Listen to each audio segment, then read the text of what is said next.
Hoy hablamos sobre un tema muy importante y es su salud, particularmente su salud mental. Y es que los dispositivos tecnológicos son parte de nuestra vida cotidiana y sirven para muchísimas cosas positivas. Por ejemplo, como ver este programa, que estoy segura que usted está conectado todos los viernes a las 3 de la tarde desde su teléfono o desde su computadora. El problema es que si bien es cierto, los dispositivos tecnológicos nos traen muchos beneficios y muchísimas facilidades, también las nuevas tecnologías pueden presentar algunos riesgos en nuestra salud si se utilizan de manera inadecuada. Y es por eso que hoy nos acompaña el doctor Rolando Pérez Sánchez. Él es parte del Instituto de Investigaciones Psicológicas de la Universidad de Costa Rica y es la persona ideal para conversar sobre el tema que hoy queremos presentarles. Y es que les cuento que justamente su área de investigación se centra en la psicología y de los usos y efectos de las tecnologías digitales. Don Rolando, bienvenido al programa. La verdad es un honor tenerlo acá porque hemos tratado de que esté en el programa desde hace como 4 meses, porque usted es una persona muy solicitada y gracias a Dios hoy está con nosotros. Buenas tardes, Nami. Muchísimas gracias por la invitación. Sí, costó mucho, pero bueno, ya lo logramos y también saludos a quienes están en la audiencia. Bueno, y eso es para que ustedes vean que aquí solo traemos personas de calidad a estos programas. Y bueno, Rolando, comencemos con el tema y le explicamos a las personas que están viéndonos en este momento cómo se relaciona la salud mental con el uso de las tecnologías digitales. Sí, gracias. Es importante señalar primero que por salud mental vamos a entender todo aquello que promueve el bienestar subjetivo, digamos, todo lo referido a ese estado, a un estado de bienestar individual y grupal, es decir, asociado al entorno. Y en ese sentido, en la actualidad, el espacio, el mundo digital de Internet, de las redes sociales, va de la mano con el espacio de las relaciones cara a cara, digamos, fuera del espacio digital. Y ya no es posible separar uno de otros en la actualidad. A veces las personas adultas y incluso no tan adultas siguen pensando que son dos espacios totalmente diferentes, cuando en realidad están muy relacionados, de forma tal que estas condiciones que favorecen o reducen ese bienestar subjetivo de sentirse bien, van de la mano en uno y en otro ámbito.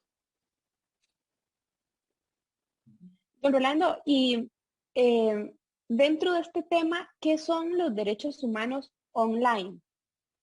Sí, y esto es muy importante. Uno de los aspectos de este bienestar subjetivo está asociado a garantizar todo aquello que favorezca los derechos humanos en línea. Aquí pueden ver en esta filmina por qué hablar de la salud mental en términos de derechos humanos, porque precisamente todos estos ámbitos favorecen o están asociados a ese bienestar subjetivo. Eso es algo que, por ejemplo, ya desde hace varios años, en el contexto de Naciones Unidas y otras organizaciones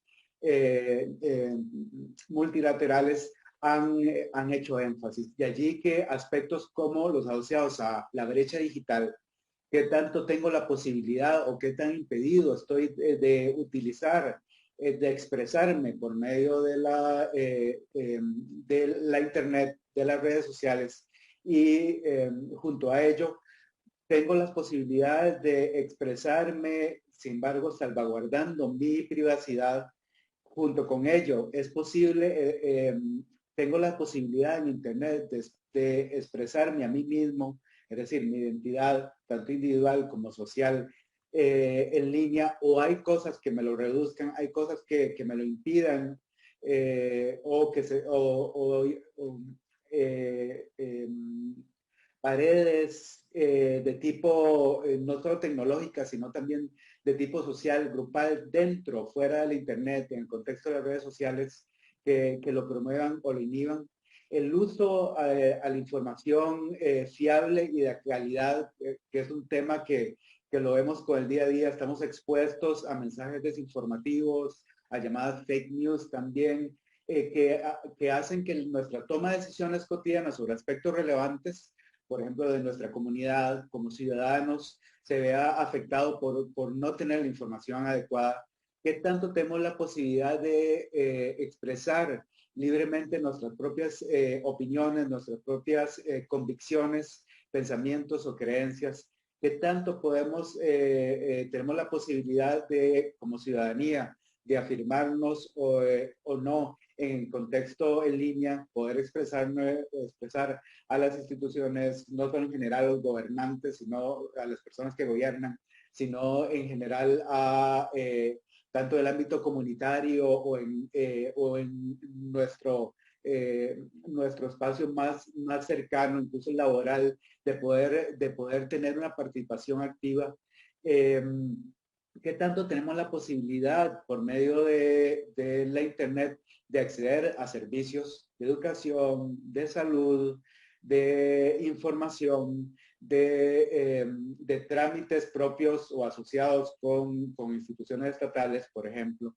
Y otro aspecto que es muy relevante y es qué tanto tienen las personas con necesidades especiales en realidad un acceso efectivo a la Internet, por ejemplo, a personas que se ha llamado en condición de discapacidad, que les permita todos los puntos anteriores que he descrito, poder expresarse, poder mostrar su identidad sin que haya personas que se la limiten o que la rechacen, la posibilidad de tener los dispositivos tecnológicos para hacer efectivas un uso adecuado de Internet. Como ven, todos estos aspectos que acabo de enumerar, si de una u otra manera están limitados, eso afecta directamente este bienestar subjetivo. De allí lo importante que es este aspecto de los derechos humanos en línea como un elemento fundamental para entender la salud mental. Don Rolando, y desde una perspectiva de salud mental, ¿verdad? Los dispositivos electrónicos de nuestro diario vivir tienen muchísimos aspectos positivos que a veces pagamos por alto, ¿verdad? ¿Cuáles serían esos beneficios? Es muy importante el enfoque que le estamos dando acá, porque se puede decir que el uso de Internet tiene dos caras, y esas dos caras siempre están juntas.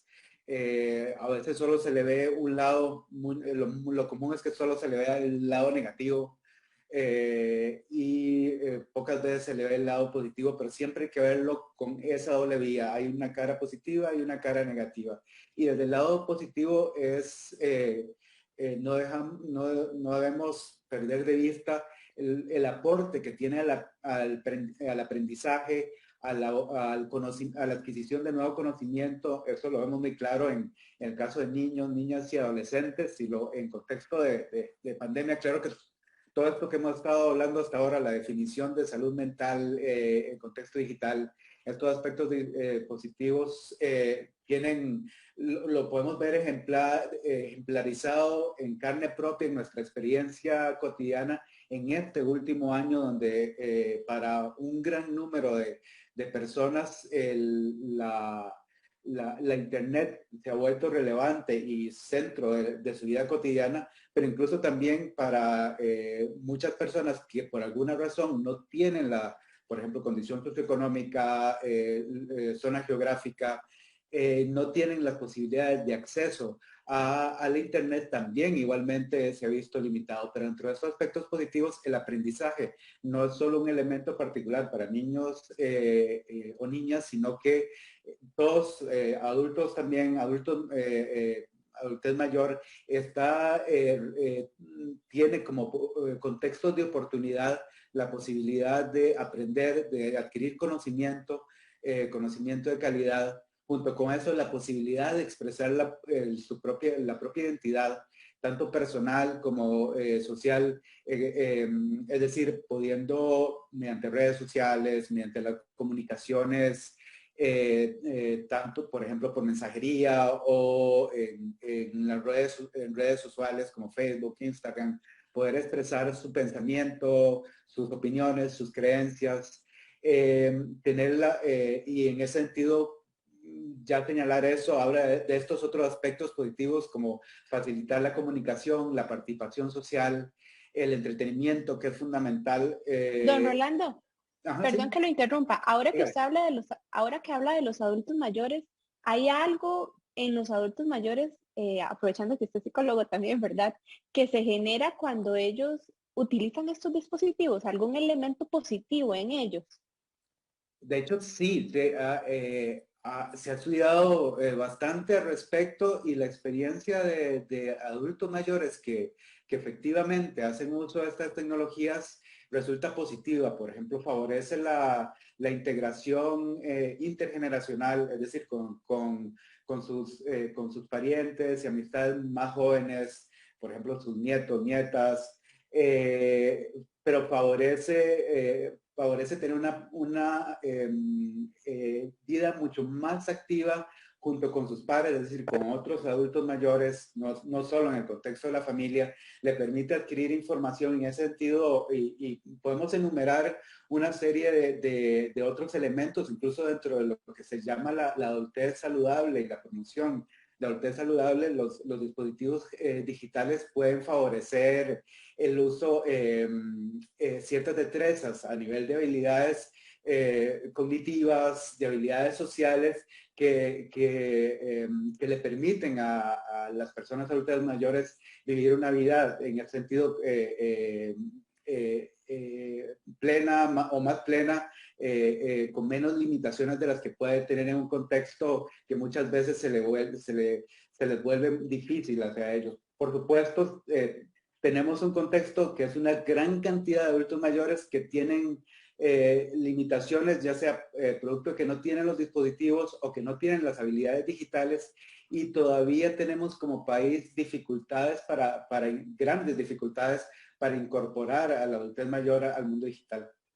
Don Rolando, entonces casi que podría ser un consejo decirle a la gente, bueno, ayudemos a nuestros adultos mayores a incorporarse a la tecnología, enseñémoslos a usar Facebook, redes sociales, YouTube, metámoslo en WhatsApp, en el grupo de la familia. Es todo un reto, es todo un reto y como les digo, empieza por la posibilidad de que la persona adulta mayor tenga el dispositivo, pero no solo eso, sino que pueda aprenderlo, y muchas veces las generaciones más jóvenes no tienen muchas herramientas para ayudarle a incorporar. Y creo que ahí necesitamos ayuda, no solo de que el Ayuda y hijo paciencia. el hijo, el nieto le ayuda, de hecho, mucha paciencia. Pero además de eso, se supone a veces que nosotros, como las personas que somos un poquillo menos viejas, vamos a tener la disposición a las habilidades para eso, pero lo cierto es que no es así, y de allí que se requiere mucho de la ayuda también institucional para favorecer esto. Don Rolando, y a nivel de soledad, ¿hay algún impacto positivo que tenga el Internet? De hecho, es parte de las dos caras que tiene, que tiene la Internet. La Internet puede favorecer, o de hecho permite mantener relaciones con otras personas, incluso desarrollar nuevas relaciones. Sabemos muy bien, porque somos como seres humanos, somos animales que Sociales. se crean en sociedad y se forman en sociedad con otras personas. Y en ese sentido, la Internet o las redes sociales favorecen esto. Pero también está el otro lado negativo, que muchas veces personas con ciertas características de tipo contextual o individuales que están en soledad, pueden hacer que favorezca la soledad. De hecho, se ha encontrado algo, si se quiere, curioso, y es que las personas con más habilidades, por ejemplo, sociales, tienden a moverse más y a ser más activas y a mejorar incluso más sus relaciones en los contextos digitales, mientras que las personas que no tienen tantas habilidades sociales, no les resulta necesariamente tan fácil integrarse a la vida social en Internet, en redes sociales. Qué interesante eso. Entonces, para las personas que son muy sociales, ¿verdad? Personalmente, en las redes sociales eso se les potencia, entonces. Exactamente, de hecho se ha encontrado mucho. Y no es necesariamente automático, digamos, con las personas que tienen más habilidades, sí, se da mucho más. Con las personas que tienen menos habilidades, no es que siempre van a permanecer aisladas. De hecho, encontramos en las personas que tienen menos habilidades, sin embargo, que estrategias de compensación, es decir, que la condición de no estar cara a cara, digamos, puede favorecer que la persona se comunique digamos, en personas, pongamos un ejemplo, personas tímidas, y que eso pueda favorecer el comunicarse, ya sea por Messenger, WhatsApp o otro tipo de aplicaciones o redes, y que esto sirva como un puente para mejorar sus relaciones. Pero como les digo, encontramos a ese otro grupo de personas que por determinadas características o situaciones la podemos decir como, que se caracterizan por estar en soledad, que no necesariamente le resulta una situación de riqueza o de mejoramiento de su bienestar. Don Rolando, y ahora que estamos hablando de algunos aspectos negativos, ¿verdad? Tal vez hablar sobre factores de riesgo que tiene el uso constante de estos dispositivos. Sí, aquí es los factores de riesgo, incluso por ahí teníamos una filmina que podríamos ver. Dentro de los factores de negativos podemos ver sobre todo la exclusión, es muy importante, y el caso el ejemplo a partir de la pregunta o el comentario que señalabas, Irina, de la soledad es un muy buen ejemplo, pero también hay otro tipo de exclusiones a nivel social o psicosocial, como pueden ser, por ejemplo, el llamado ciberbullying, el matonismo, o otros tipos de acoso, acoso laboral, acoso sexual, situaciones de daño, discriminación, xenofobia, racismo, son otros aspectos que son de ese lado negativo de las redes. Junto con eso hay otros factores que tienen que ver, como ya lo hemos visto, con la brecha digital. Si no tenemos los mecanismos, los dispositivos adecuados, si no tenemos la conectividad adecuada, pues eso va a limitar la comunicación, va a limitar el aprendizaje, y las posibilidades de expresión tanto personal como individual. Don Rolando, y a nivel de niños o adolescentes, ¿hay una edad que ustedes como psicólogos recomienden para el uso de estos dispositivos? Eso es importante, o muy importante, sí. De hecho, desde que comenzaron, por ejemplo, el tema de las redes sociales, se establecieron, por ejemplo, Facebook o la misma Instagram, establecieron límites de edad para el acceso, 12 años, 13 años, pero aún así niños y niñas ingresan de una u otra manera, incluso con el consentimiento de las personas cuidadoras. En ese sentido, ese límite que tradicionalmente han puesto estas aplicaciones que les dije, es un buen límite para el intercambio social. Con esto varía y no hay una receta, pero sí se podría decir que idealmente niños y niñas que acceden a redes sociales ya deben tener una edad avanzada, en el sentido de que no es aconsejable, porque no se tiene todas las habilidades, ni las habilidades sociales, ni las habilidades digitales, por ejemplo, que tienen que ver con el manejo de la configuración de los dispositivos, manejo de la privacidad, de qué compartir o no compartir. Muchas veces este conocimiento que tiene que ver con el uso de la aplicación, con saber dónde está los aspectos de las especificaciones de configuración, y que tiene que ver también con la lectoescritura, no se tiene sino hasta que ya se avanza precisamente en esto. Hay un conocimiento de cómo se usa la internet, hay fluidez en la lectura y la lectoescritura.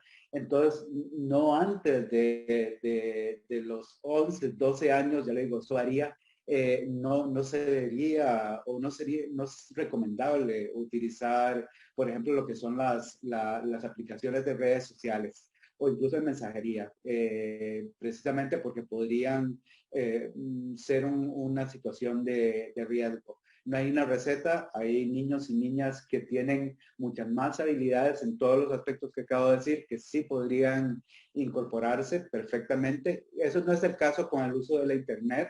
El uso de la Internet con acompañamiento, eso es muy importante, el uso de Internet con acompañamiento de una persona adulta, se da y es importante que se dé desde antes, o se puede dar desde antes, y de hecho lo vemos en el día a día y sobre eso hay mucho trabajo y mucha investigación, incluso con niños preescolares que pueden acceder a ciertas aplicaciones que favorecen el desarrollo del niño y de la niña, que ya no estaríamos hablando tanto de ingresar a un browser, es decir, a la página de internet o a WhatsApp o Facebook o TikTok u otras, sino más bien con el uso de aplicaciones de tipo audiovisual como YouTube, pero con acompañamiento, el uso de aplicaciones especialmente para personas preescolares, el uso de aplicaciones que puede ser el mismo YouTube, pero la Internet con acompañamiento para favorecer la lectoescritura.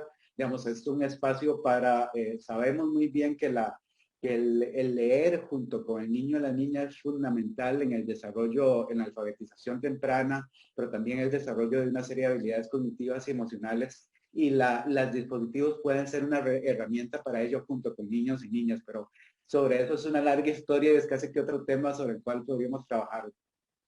Bueno, les recuerdo que ese es el programa Conversemos con el TEC, un espacio de la Oficina de Comunicación y Mercadeo del Tecnológico de Costa Rica. Hoy hablamos con el doctor Rolando Pérez del Instituto de Investigaciones Psicológicas de la Universidad de Costa Rica y hablamos de cómo afectan los dispositivos tecnológicos a su salud mental. Si usted tiene alguna consulta, puede hacérnosla llegar a través de nuestro Facebook Live, ahí en el chat, y nosotros con mucho gusto se la hacemos llegar a don Rolando. Don Rolando, y para aprovechar, aquí nos consulta Leonel Castro. ¿Y quién define cuál es el uso correcto de las tecnologías? Aquí, por eso comenzamos con la definición de salud mental y de derechos humanos. Ese es el marco, por lo menos con el que trabajamos para definir ese uso adecuado. ¿Qué es un uso adecuado? Es un uso que promueve el bienestar subjetivo. ¿Y qué es un uso que promueve el bienestar subjetivo? Es un uso que le permite a las personas afirmar sus derechos en línea y promoverlos. Don Rolando, y la misma persona también nos consulta, ¿verdad? Lo que usted está diciendo es una opinión subjetiva, lo que puede o no puede estar bien, o usted sí se está basando en estudios. Bueno, Mm, tal vez usted es doctor en la materia, ¿verdad? sí, todo esto me estoy basando en estudios, no es la opinión de personal de Rolando, aunque la opinión de personal de Rolando va directamente ligada con la evidencia científica. Entonces, por ahí es importante que quede claro que estoy hablando desde la evidencia científica, no de valores subjetivos, digamos. Claro. Don Rolando, entonces una consultita. A la hora, también para los niños, ¿verdad? Como estábamos hablando antes de las preguntas y las edades que usted decía, ¿verdad? También hay efectos negativos y de riesgos para ellos, supongo. Sí, en general para todas las edades podemos encontrar, identificar ciertos riesgos. Por ahí teníamos una filmina que también podríamos revisar al respecto. No sé si me la pueden poner. ¿Cómo se llama, don Rolando? Es, No, la que sigue. Vamos a ver. Exactamente.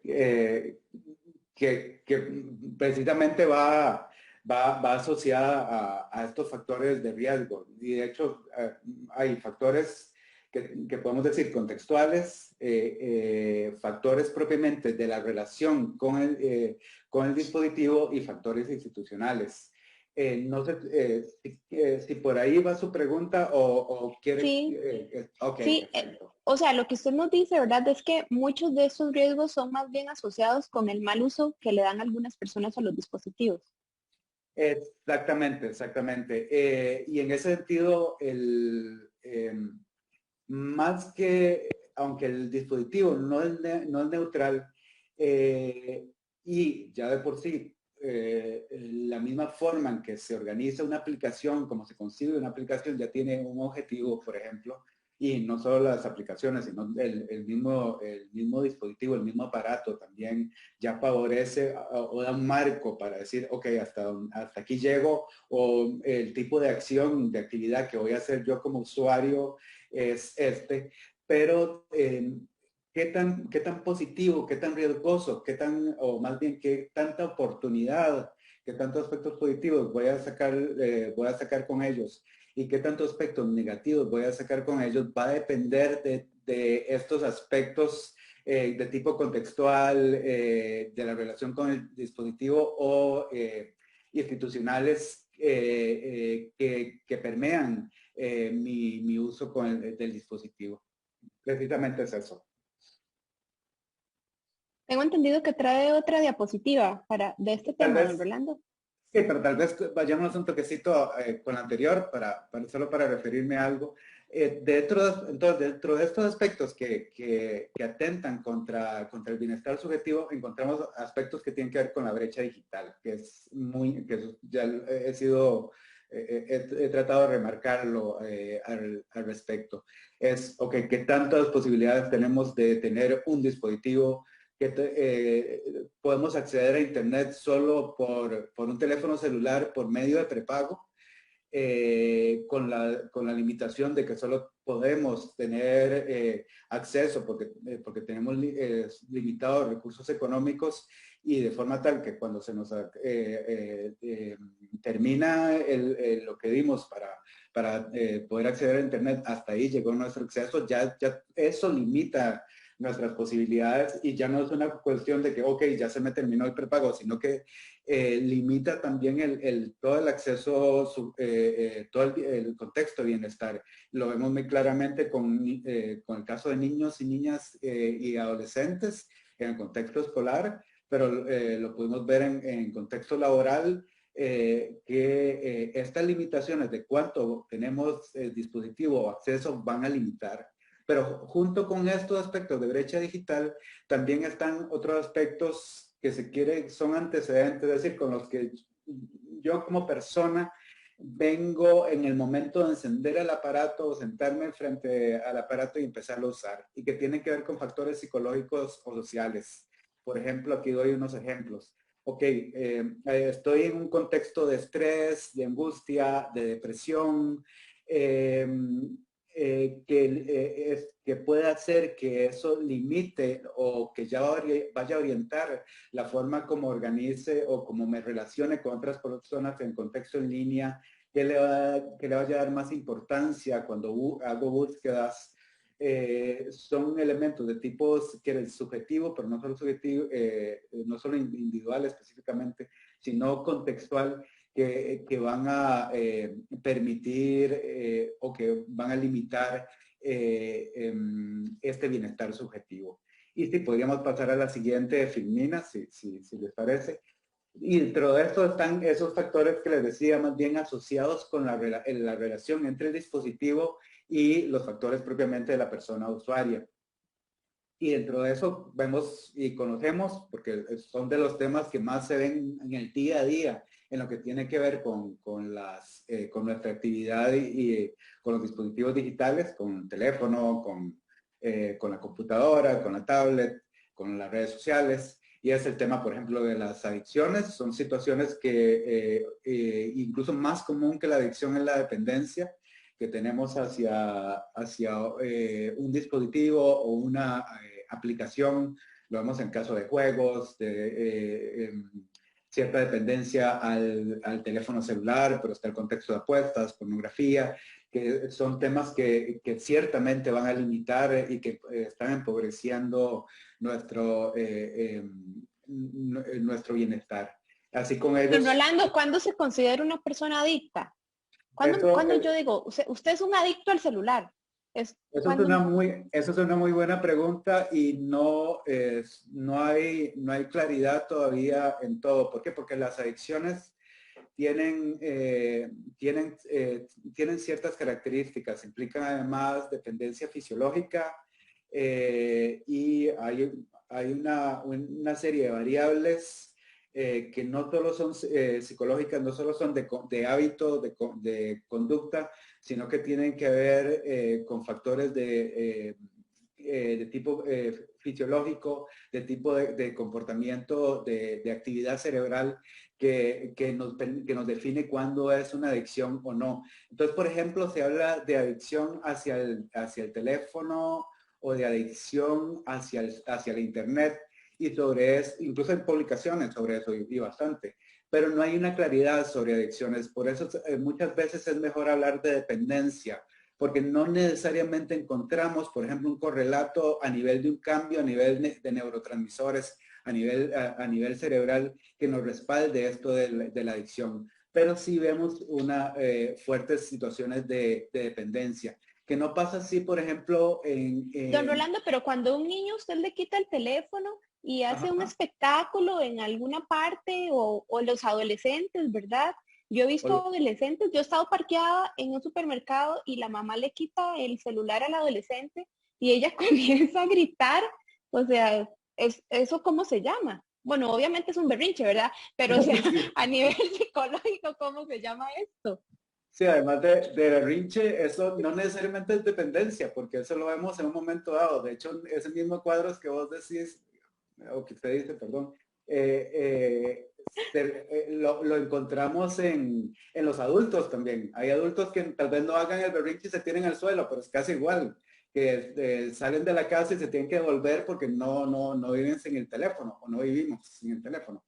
En ese caso, creo que es más claro, de hecho es más claro encontrar dependencias o sí hay ciertos casos de adicciones, por ejemplo, lo que tiene que ver al juego y la pornografía, donde en Internet, donde sí cumple todas las características de la presencia de adicciones, porque hay este correlato fisiológico que les estaba diciendo, pero eso no es tan claro con el teléfono celular, con la adicción hacia el dispositivo o hacia Internet. Eso tiene que ver una cuestión en el caso de los niños y las niñas, tiene que ver más bien una cuestión de crianza, de estilos de crianza junto que tiene, y en este caso más bien, más que un problema del niño o la niña, tiene que ver con la relación entre el padre o madre y este niño y la niña y cómo se comunican, cómo establecen límites, qué papel juega el dispositivo. Entonces ahí no podemos hablar de dependencias o de adicciones en los casos que he señalado. Esto es más claro a partir de la adolescencia y en la adultez. Sí, entonces no es correcto decir mi hijo es adicto al teléfono. No, no, no, no, no, no, no. Sobre todo, como les digo, en niños y niñas no es adecuado hablar de eso. Incluso no hay respaldo, evidencia a nivel empírico, científica que lo plantee. Sí, por el otro lado, tenemos estos otros factores que les decía, como el juego, la pornografía, donde sí es más claro. Otro elemento que es importante, ya fuera de las adicciones y la dependencia, y que lo encontramos y que todos los que estamos en teletrabajo lo vivimos día a día, es el uso excesivo de las pantallas en general, independientemente del dispositivo que utilicemos, y lo que se ha llamado fatiga o una sobrecarga cognitiva. Es que es producto de estar horas de horas frente a la computadora y además que incluso lo teníamos o se presentaba antes de la pandemia, pero por ejemplo, ahora se agrega un elemento más y últimamente se habla, por ejemplo, fatiga de Zoom. Es cuántos permanecemos día a día en reuniones, en clases, en conversaciones con grupos pequeños o grupos grandes y cómo esto genera un gran cansancio y este cansancio se debe sobre todo porque el ser humano no estaba preparado para estar comunicándose frente a una pantalla bidimensional, lo que hace que hay una serie de procesos a nivel cognitivo que produzcan o que llevan a una limitación a nivel de la atención, a nivel de la posibilidad de mantener relaciones cara a cara en contexto bidimensional, que no son propias de las relaciones cara a cara. Y eso, esto que podía pasar antes de la pandemia, lo vemos con claridad en este contexto y es algo de lo que todos, por ejemplo, en los que estamos en teletrabajo, lo sufrimos de forma más o menos regular. Y así encontramos otros elementos que me parece importante. Aquí hay una lista grande y no voy a enumerar todos porque nos daría mucho. Pero un elemento importante es el uso pasivo de redes sociales. ¿Qué quiere decir esto? Se ha encontrado que cuando las personas solo usan las redes para mirar, para ver qué hacen las otras personas, para estar al tanto de ciertas páginas y las personas como tales no participan, no expresan su identidad, no expresan su opinión, no son activas en el uso de estas redes sociales, eso puede ser un factor de empobrecimiento. Y lo vemos con qué tanto podemos expresar nuestras opiniones, por ejemplo, en Facebook, pero también lo vemos en Instagram. Personas que incluso para cierto, puede pasar con ciertos grupos de personas que tienden a visitar Instagram para ver imágenes y se comparan entre sí. ¿Pero qué quiere decir con empobrecimiento, don Rolando? Empobrecimiento quiere decir que, por ejemplo, si solo estoy, si solo estoy como viendo lo que hacen otras personas, eso por lo general va a limitar mi posibilidad de actividad y muchas veces esto se asocia, este uso pasivo de las redes sociales puede asociarse a una baja evaluación de sí mismo, lo que se llama una baja autoestima. Es decir, personas que no se expresan porque creen que su opinión no es tan importante o empiezan a comparar a lo que dice la otra persona es muy importante y si yo digo algo, se van a burlar de mí y se empieza así una cadena o en el caso de Instagram que quería también ponerles personas donde la comparación, por ejemplo, en cuanto a imagen corporal, lo vemos con personas adolescentes, muchachos y muchachas, donde la imagen corporal y sobre todo el contexto, la construcción machista del cuerpo, hace que ciertos modelos de personas, ciertos modelos de personas delgadas, con ciertas características corporales, y si las comparamos con las propias y no nos acercamos a ese ideal social, y como les digo, la mayoría de los casos asociado a un modelo machista de representaciones de la mujer y del hombre no se acercan, es un factor de empobrecimiento también. A eso es lo que me refiero con empobrecimiento. Empobrecimiento en el sentido de que limita mi identidad, la imagen que tengo de mí mismo y las posibilidades de expresarme a mí mismo y de expresar mi opinión. Y junto con eso vemos todos otros aspectos que ya lo hemos hablado, que tienen que ver con la soledad, la discriminación, el ciberacoso, el ciberbullying, pero otros elementos que vemos son y que también en el contexto de pandemia se han visto muy claramente, y los factores de sueño asociados al uso excesivo de los dispositivos. Antes de la pandemia lo veíamos con ciertas personas que usaban mucho el dispositivo durante el día y eso afectaba también tanto el teléfono, una computadora, el poder no solo conciliar el sueño, sino incluso presencia de insomnio. Así como... Don Rolando, o sea, uno antes de ir a dormir, ¿cuántas horas antes debería de no utilizar este tipo de dispositivos? Sobre eso no hay una receta. Lo que sí hay claro es que usted cuando se va a dormir apague el teléfono celular o no lo ponga cerca, no se vaya a dormir con el teléfono celular. Que eso lo hacen muchas personas, o lo hacemos, yo a veces lo hago también, pero no es lo más adecuado. El estar por cuestiones de tipo fisiológica, por muchas razones. De hecho, las razones son varias y eso también es para otro tema. Por ejemplo, están las cuestiones de tipo fisiológica y atencionales. El estar con una luz haciendo scrolling, viendo las redes sociales, esa luz hace que se limite las posibilidades de sueño por una cuestión de los ciclos de vigilia y sueño. Si tenemos a la luz enfrente, eso limita. Pero también tenemos otros factores a los que me hacía referencia anteriormente, personas que se comparan mucho con sí mismos y tienen preocupaciones, por ejemplo, sobre su identidad, en el sentido sobre sí mismos, sobre qué tan valiosos son, y lo que van a Internet y se duermen con Internet viendo lo que hacen otras personas y comparándose a sí mismos y viendo las limitaciones que tienen con respecto a otras personas, pues eso genera ansiedad y obviamente va a afectar el sueño y de hecho puede generar insomnio. Y así hay otros niveles que no solo son fisiológicos, sino que son sociales y psicosociales, por ejemplo. Don Rolando, me parece que muchos de estos riesgos son relacionados a las redes sociales.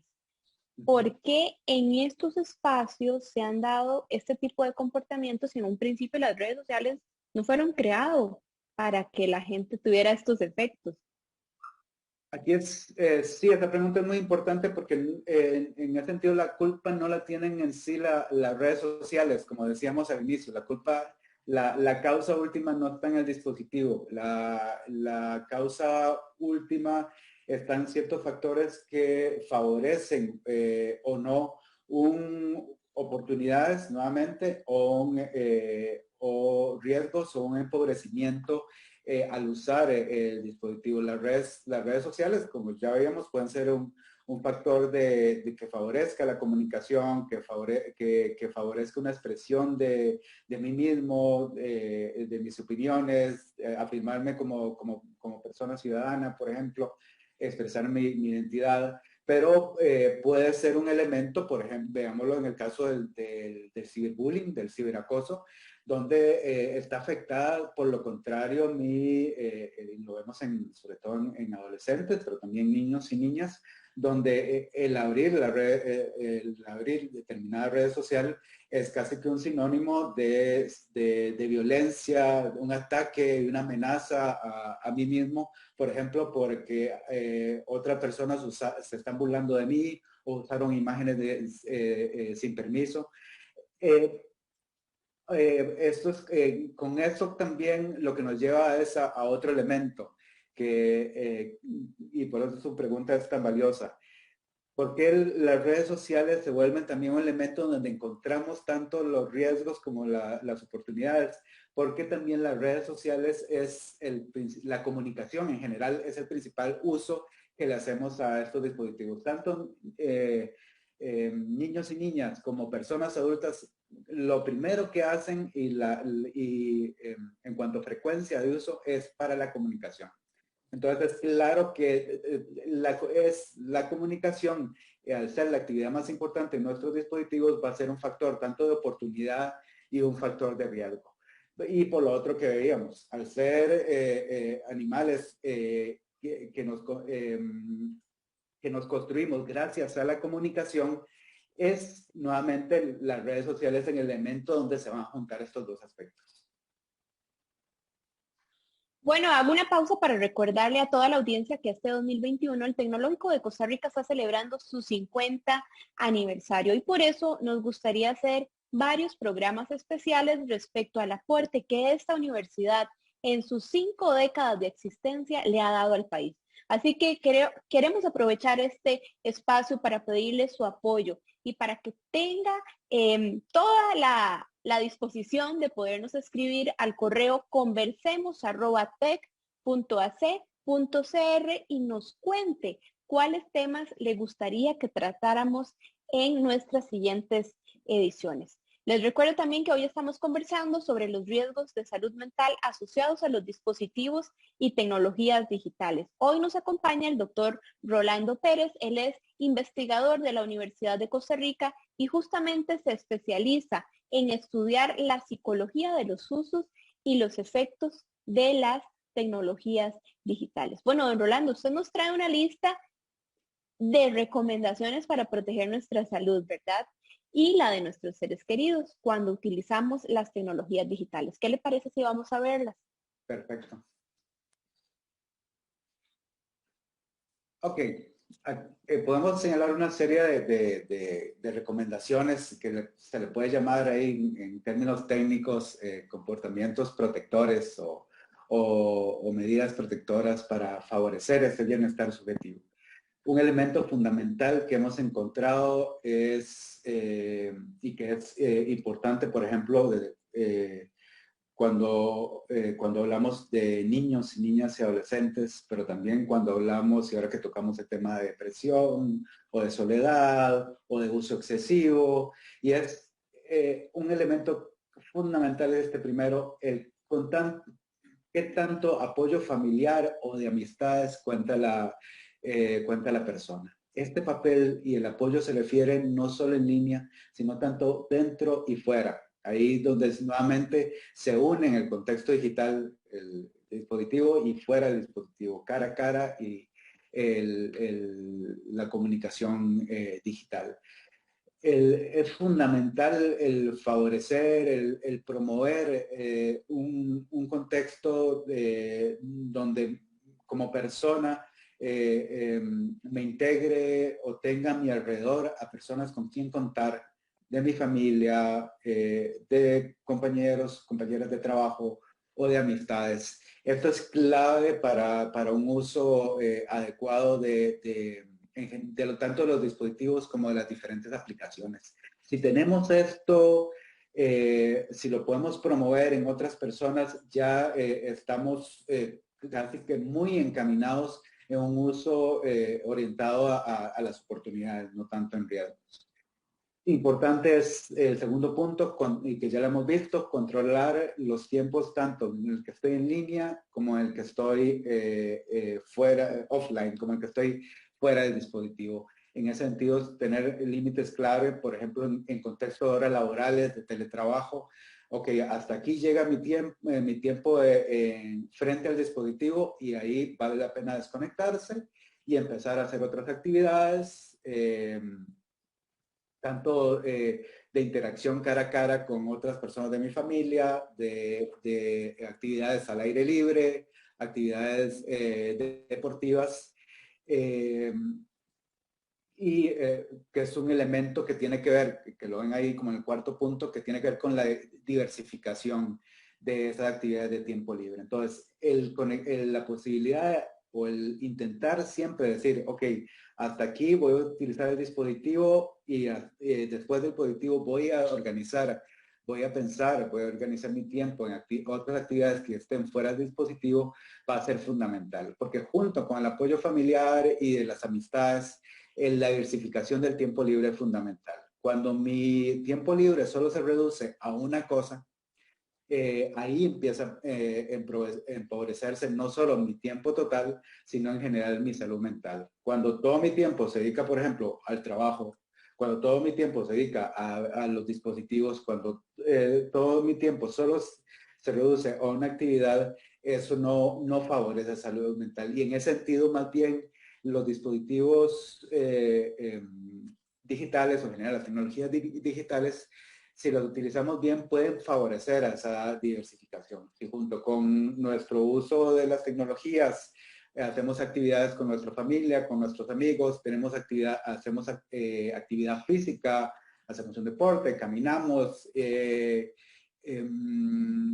salimos fuera de casa, respiramos aire fresco, leemos, nos dedicamos a otras actividades que nos gustan. Ese conjunto, y si tratamos de que eso esté combinado en el día a día, eso hace que tanto las tecnologías digitales sean un factor protector, como también poder ser un elemento ante excesos que podríamos tener si hacemos un uso por cuestiones de trabajo u otro tipo de factores de estas tecnologías. Don Esto Rolando, para poner un... Sí, sí. incluso hoy los celulares tienen un tipo no sé si será una aplicación, pero le dice, esta semana estuviste más tiempo utilizando el teléfono. Sí, cierto. Algunos dispositivos lo tienen y eso es muy importante, y eso me puede ser un factor importante incluso cuando queremos empezar a regular, si ya estamos viendo, uy, no, estamos con esto de la pandemia, por ejemplo, he estado pegado frente al celular o estoy pegado por cuestiones de trabajo o por otra razón en la computadora. Y esto nos permite decir, vea, el aparato nos está ayudando a decir, vea, usted tiene, estas son las horas que lleva, y creo que con esto nos permite decir, ok, sí, mira, sí, ya no salgo a mejenguear, ya no salgo a caminar. Yo era una persona que tenía la posibilidad de ir al gimnasio y ya no estoy yendo. Entonces, este tipo o me la paso viendo, paso de la computadora y directo al tele y no hablo con nadie en la casa. Eh, Creo que ese tipo de ayuda que nos brinda el mismo dispositivo puede ser importante.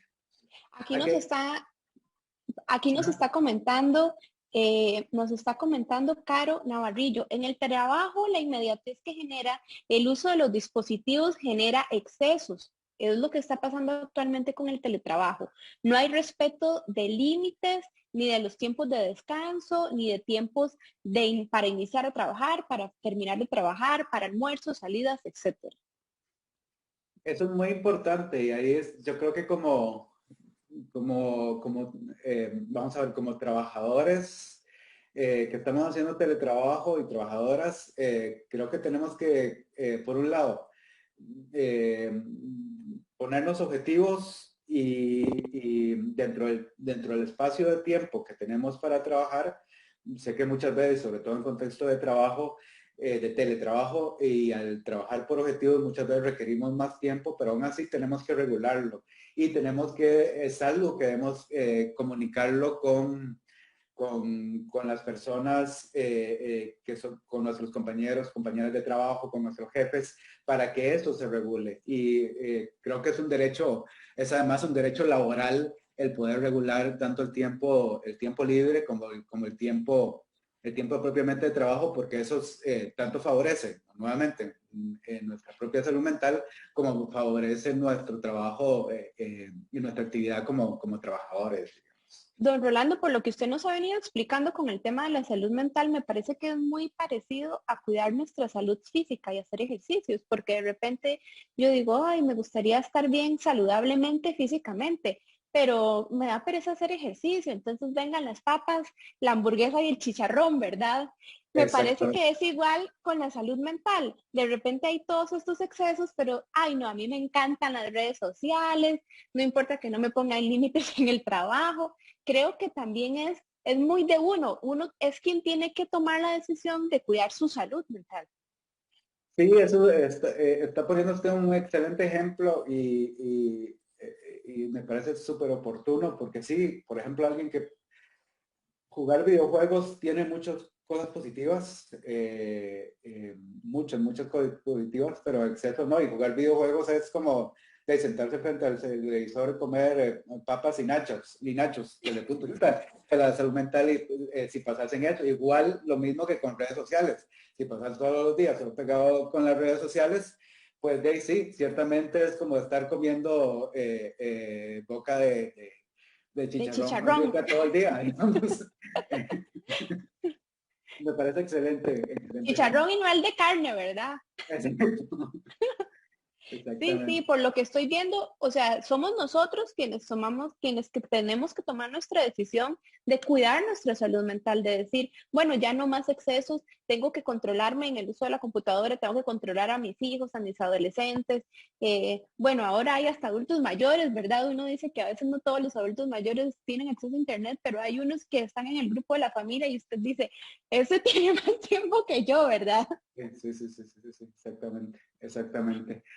Hay un elemento que quería, de todos los que están acá, que quería resaltar también, y es el tema de las noticias falsas o los mensajes desinformativos. Esto es un elemento que creo que en el contexto de la pandemia se ha evidenciado, pero antes de la pandemia se ha visto en otro contexto y lo vamos a ver ahora, lamentablemente, en el contexto, por ejemplo, de electoral que se avecina en el país. Y es que estos mensajes desinformativos que generan miedo, que nos brindan información que no es real, que no tiene evidencia, nos lleva a situaciones de estrés, a crearnos imágenes o concepciones de otras personas que son falsas, incluso a fomentar odios, a fomentar incluso violencia.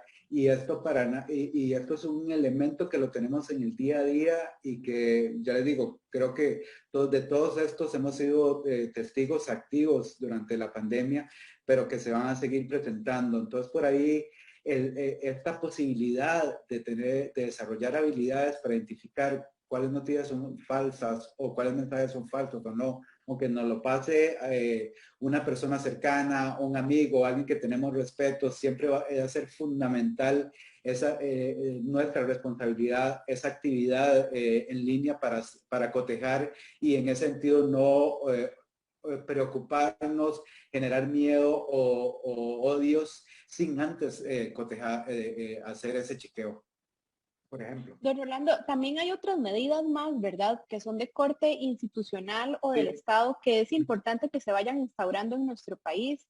¿Cuáles serían las más relevantes? Ok, por ahí creo que teníamos una Fermina, entonces si la ponemos, genial. Perfecto. Aquí es un elemento que ya lo hemos visto y que lo constatamos en pandemia en el caso del contexto educativo en primaria y secundaria y en universitaria. Nosotros como que trabajamos en la universidad, en las universidades públicas, lo vimos en nuestro día a día el año pasado en docencia y es como gran cantidad de personas no tienen los recursos necesarios, los dispositivos o no tiene la conectividad es limitada y esto hace que las personas se vean excluidas, relegadas a las posibilidades de usos enriquecedores, a las oportunidades que ofrece la Internet. Entonces, por ahí es una tarea que tenemos pendiente, que sabemos que en algunos contextos se está trabajando sobre ello, sobre todo a nivel educativo, pero en otros aspectos todavía es una tarea como Estado que la tenemos pendiente. Importante es promover recursos para empoderar a las personas, para que las personas puedan denunciar y puedan identificar contextos sobre todo asociados al ciberbullying o al ciberacoso, tanto en contexto escolar, pero también el acoso laboral como los casos de acoso sexual, que muchas veces no tenemos el conocimiento, los recursos, además de que hay contextos culturales que limitan las posibilidades de denuncia y por ahí como instituciones se debe favorecer esto, de tener los recursos, tener los espacios, brindar incluso los espacios digitales precisamente para poder hacer denuncias, para poder enfrentar pues, situaciones de acoso, no solo en la vía de cara a cara, sino espacios institucionales digitales que permitan solucionar e intervenir sobre estos problemas.